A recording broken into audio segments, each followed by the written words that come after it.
Apple Watch, AirPods, iPhone, iPad, Mini, and I also have a MacBook that's in the background and it'll be a little awkward to hold it. Plus, I don't have a third arm, so you're just gonna have to believe that I actually do have a MacBook. Point being, I have Apple products and I kinda like my Apple products.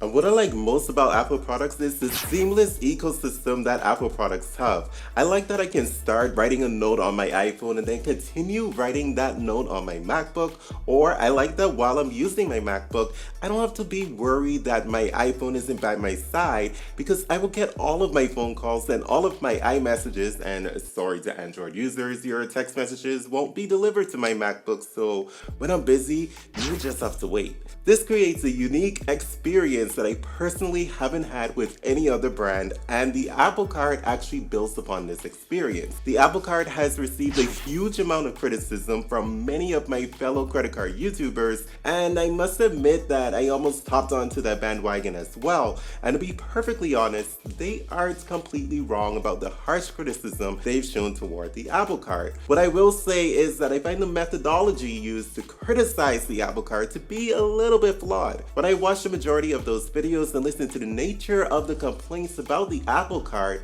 I get the sense that the Apple Card is being criticized on a level which it really shouldn't, and that's because the Apple Card isn't really trying to be like any other credit card on the market. They are trying to offer the same value or take the same approach as the other major credit card issuers, who, by the way, are typically banks or financial institutions. Apple is clearly not a bank or a financial institution, even though the card is backed by Goldman Sachs and is processed through Mastercard. I mean, of course, there's red tape that they must go through to create this thing, and this happens to be one of them. Apple also isn't trying to create a credit card rewards ecosystem whereby holding multiple cards from the same issuer can help you to squeeze a lot of value out of the points you've accumulated through transferring those points to a higher tier credit card within that ecosystem, and or using those points to transfer out to a transfer partner. This isn't the goal of the Apple Card. And although this isn't the goal for the Apple Card, I still find the Apple Card to be extremely competitive with some of the mainstream credit card offerings from some of the major financial institutions. We have to remember that Apple is a technology company that produces consumer electronics and now sort of has a side hustle in the credit card space. In fact, I think equal comparisons to the Apple credit card would be any store credit card that's out there, and when compared to the typical credit card, we'll find that the Apple Card stands tall and holds its ground among the competition. I review credit cards, and of course I focus on getting as much value out of those credit cards as you can, but I also understand that there are different tiers of credit cards and there is no credit card out there that's perfect. If I haven't lost you already and you're still watching, please do me a huge favor and hit the like button for the YouTube algorithm if you haven't done so already. I'm definitely going to need it on this video in particular because I feel like I may ruffle some feathers on this topic. So in today's video, I'm going to share the good things about the Apple Card, and if any of these things appeal to you, then the Apple Card should be a strong contender for your next credit card. On the other hand, if it doesn't appeal to you, then the Apple Card isn't the right card for you, and that is absolutely okay. We're going to go over 4 topics. The first 3 are going to be focused on what I've identified as strategic values that the Apple Card uses as a foundation. In the final topic, I'll cover the reward structure of the Apple Card. So without further delay, let's get into topic number 1. The first topic we're going to talk about is convenience. Apple is all about convenience and ensuring a great user experience with any Apple product. For example, the iPhone was engineered to be as simple as possible so that everyone, regardless of tech ability, could easily learn and feel comfortable using the iPhone. And the Apple Card is no exception to this. Once you apply for the Apple Card and accept the offer, your credit card will be available for your use immediately in your mobile wallet so that you can use it through Apple Pay, which is a great thing because when you make purchases using Apple Pay, you get more cash back on your transaction. Now, I know that not every single retailer out there accepts Apple Pay. However, let's go over some numbers really quickly to lay this to rest because it is now 2022 and Apple Pay acceptance has grown tremendously over the years. As of the recording of this video, most major retailers and merchants actually accept Apple Pay. Back in 2019, 74% of the top US retailers accepted Apple Pay. Fast forward to now and we find that 97% of most retailers accept Apple Pay, which is more than Google Pay and Samsung Pay. So the fact that you must use Apple Pay to get more cashback is no longer a huge inconvenience. In fact, many of the places that I shop at do accept Apple Pay, including grocery stores and gas stations, which happens to be my largest credit card expenses every month. I know this because I tend to use Apple Pay with all of my other credit cards so that I don't have to always carry them around with me. How convenient is that?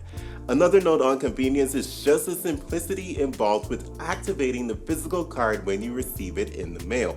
There is no need to have that atrocious red and white sticker on your card with the phone number so that you can call and activate your credit card. Oh no, those days of dialing phone numbers and using precious fingertip energy are behind us. You simply hold your unlocked iPhone to the card and an animation will pop up with one button for you to click on to activate your card. How boss is that? So we get it, the Apple Card is convenient and provides that experience not matched by any other credit card issuers. If convenience is the thing that is important to you when selecting a credit card, then the Apple credit card is the credit card for you.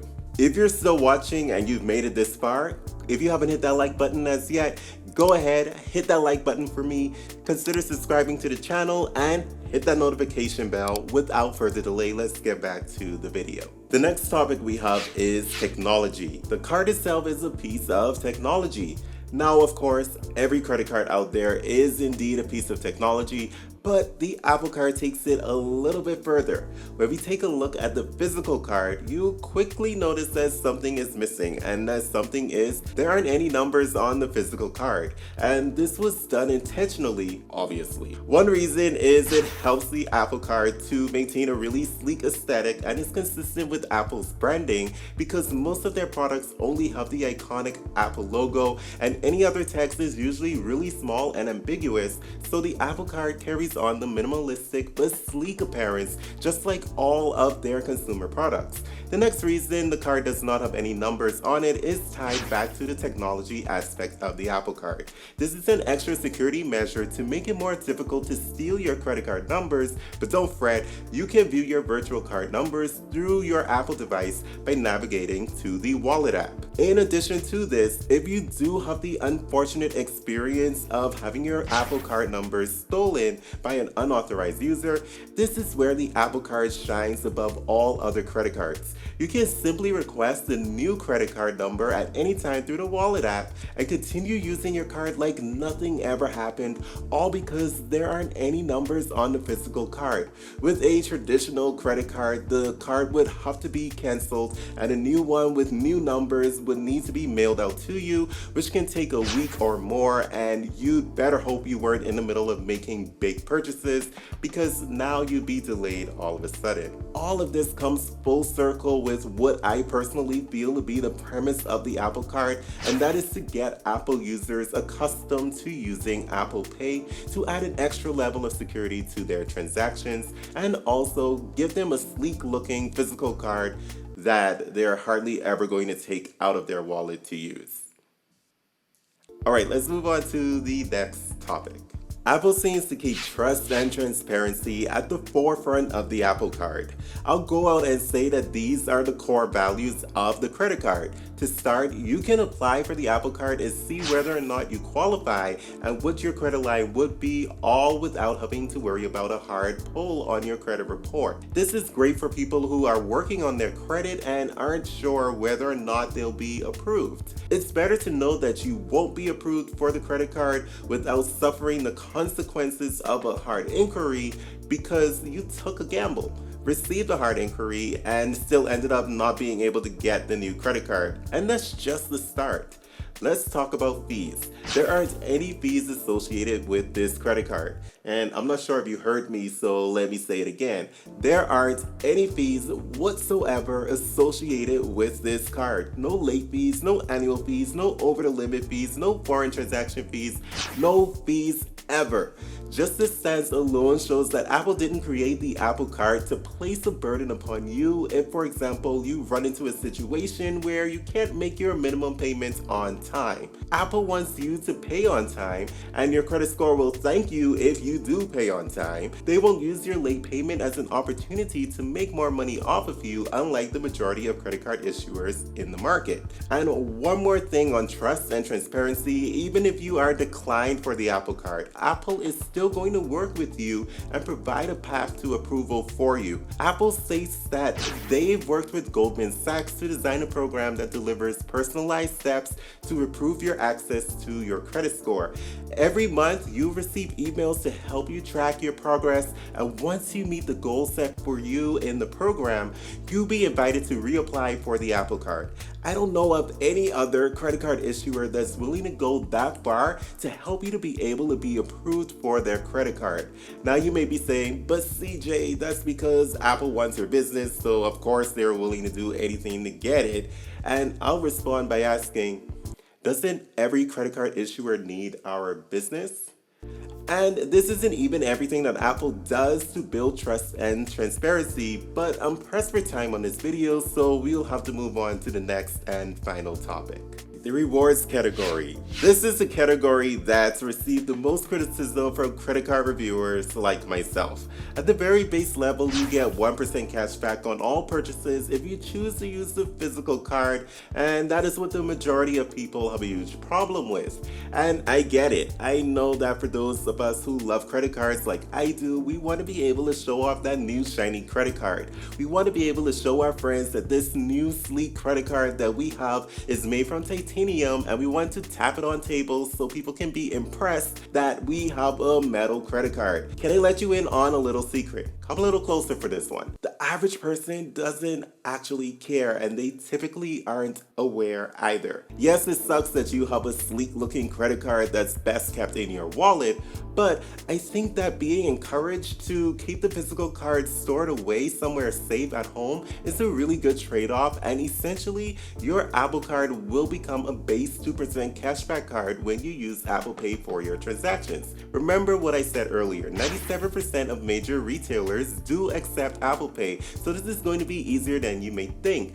And the 1% cashback rate isn't terrible at all. Is it the best? No, but there are credit cards out there that do the same thing. For example, with the Discover It cashback card, if purchasing groceries and grocery purchases are not receiving 5% cashback for that quarter, then my cashback reward will be 1%. And even if I am able to get 5% cashback, that earning rate is kept at $1,500 per quarter. The lovely Citi Double Cash credit card that many people are quick to bring up in comparison to the Apple Card has a base earning rate of 1% as well. You'll only be able to get the additional 1% cashback bonus when you pay your bill on time. So the Apple Card isn't really doing anything out of the ordinary. The point I'm trying to make here is that every single credit card out there has a trade-off, so I'm not sure why the Apple Card gets so much more scrutiny. Again, I must remind everyone that Apple is not a financial institution, at least not at the moment, so the Apple Card could be a whole lot worse. Now that I'm done with that rant, the top reward category is 3% cash back when you make purchases at Apple or through the App Store. And yes, this reward category could be stronger, but it's still not bad. You can also earn 3% cash back at select retailers, currently Uber, Uber Eats, T-Mobile, Exxon Mobil, Nike, Walgreens, Panera Bread, Dwayne Reed. Oh my gosh, that was a mouthful, but I think you get what I'm saying. This credit card really isn't as bad as people are making it out to be, and I really don't understand it so much. But of course it has trade-offs, but I guess people aren't that happy with the trade-offs. And yes, it will be great to use a physical card, but it is not the end of the world that the physical card has to stay in your wallet, or better yet, just leave it at home. Now on to the verdict. The Apple Card is not for everybody, and it is also not trying to be for everybody. The Apple Card isn't the best card out there, and it isn't trying to be the best card on the market. What the Apple Card is a solid credit card that will be more than sufficient for a lot of people who are looking for a solid cashback credit card that comes with no annual fee. In fact, This is probably the most convenient, transparent, trustworthy, technologically advanced credit card on the market, and I actually commend Apple for creating it. If I were in the market for a more entry-level credit card, I would strongly consider the Apple Card because I think it is that strong of an offering. So if you want to get the Apple Card, go for it. You have nothing to lose. If you don't, then there is definitely another credit card out there that is more suited for you. With that said, you've made it to the end of this video, and we know what happens at the end of these videos. You get a high five. So come on, come and get your high five.